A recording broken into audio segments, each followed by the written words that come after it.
మహిళల మాన ప్రాణాల మీద వైసీపీ రాజకీయాలు చేయటం దారుణమన్నారు ఏపీ హోంమంత్రి అనిత. ఏలూరులో మహిళపై లైంగిక దాడి జరగకున్నా జరిగిందని తప్పుడు ప్రచారం చేశారని మండిపడ్డారు.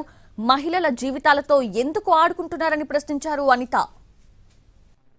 చావుల మీద, ఆడపిల్లల మాన మర్యాదల మీద ఇలాంటి రాజకీయాలు చేసే పరిస్థితి వచ్చిందంటే నిజంగా అది ఒక రాజకీయ దిగజారుడుదనానికి ఒక నిదర్శనంగా ఈరోజు భావించాలి.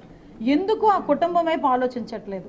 ఈరోజు ఏలూరులో జరిగిన సంఘటన ఒక ఎగ్జాంపుల్గా తీసుకుంటే, ఇందాక నేను మన మనోహర్ గారు నేను ఇద్దరు మాట్లాడుకుంటుంటే నిజంగా ఆ అమ్మాయి కన్సర్న్ ఎందుకు ఆలోచించలేదు? ఆ అమ్మాయి ఏ కుటుంబ కలహాల వల్ల అమ్మాయి పరిస్థితి వచ్చిందో, ఆ అమ్మాయి వ్యక్తిగత కారణాల వల్ల ఏం పరిస్థితి వచ్చిందో తర్వాత పక్కన పెడితే, ఆ అమ్మాయిని తీసుకొచ్చి ఆ అమ్మాయి మీద లైంగిక దాడి జరిగింది అని మాట్లాడితే ఆ కుటుంబ సభ్యులు ఏ రకంగా అమ్మాయిని యాక్సెప్ట్ చేసే పరిస్థితులు కనిపిస్తూ ఉంటాయి. కొంతమంది యాక్సెప్ట్ చేస్తారు, కొంతమంది యాక్సెప్ట్ చేయకపోవచ్చు. ఆ అమ్మాయి జీవితంతో ఎందుకు ఆడుకుంటున్నారు? ఆ అమ్మాయి